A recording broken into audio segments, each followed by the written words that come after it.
On Saturday night, we have a cracking main event between Jack Rafferty and Mark Chamberlain for the British and Commonwealth super lightweight titles that nobody seems to really be asked about, which has really surprised me. It's gone really under the radar, and people are just sleeping on it despite it being a cracker of a fight. Two come forward pressure fighters who love a tear up. For me, that sells itself. I think it's going to be a brilliant fight. The undercard isn't the best, I must admit. It's not the worst. You've got Henry Turner on there. You've also got Jack Turner on there, who is a brilliant watch and a knockout machine. And then you've got Zach Miller versus Leon Woodstock, which I don't feel will be the most competitive, but Leon Woodstock will give it everything to come away with a win. I just think ultimately he will fall a little bit short against Zach Miller, who's probably the superior fighter. But in terms of the main event, that's really where you got to get your popcorn and watch it because I think it's going to be a great fight.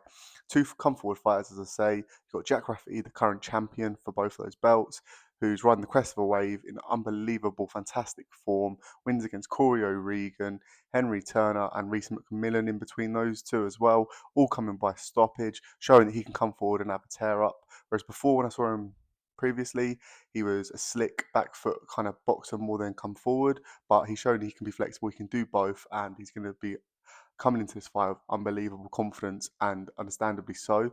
Mark Chamberlain's a little bit more up and down. Obviously, lost to Josh Padley at Wembley on the AJ Dubois undercard a couple of fights before that, and recently come back and won on points against an 8-4 fighter who I think was called Scalini or something of the sort. Nothing to really shout home about. It was kind of your run of the mill standard comeback, confidence boosting win, and it's got him this opportunity. So fair enough, but I do fear for him in this fight because I feel like against Josh Padley, he got exposed a little bit. He was quite cumbersome and stiff and slow. He has a decent jab, Mark Chamberlain, and his feet aren't terrible. Like they're decent, but against Padley, they were quite slow, and he just didn't seem to have that sort of snap and that power.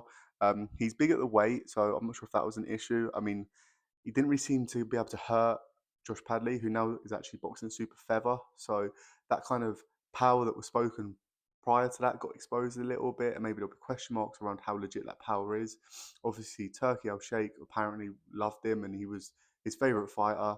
But as soon as he lost to Padley, he got dropped like a bad smell. So this is probably a big fight for him to kind of get his name back out there and hopefully try and win Turkey back. But yeah, it's a fight I do feel will have competitive points because Mark Chamberlain's a good fighter. Although he has his flaws, I definitely think he has his positives and his pros that will be shown Saturday because, as I say, he can fight. He's a good fighter. I just feel Jack Rafferty's probably got the superior IQ and he's a brilliant body puncher, which I feel will work towards wearing Chamberlain down. Come Saturday night, I just think he'll chip away with that body punching, that pressure. And I feel like Chamberlain will probably tire a little bit because we have seen him tire in the past.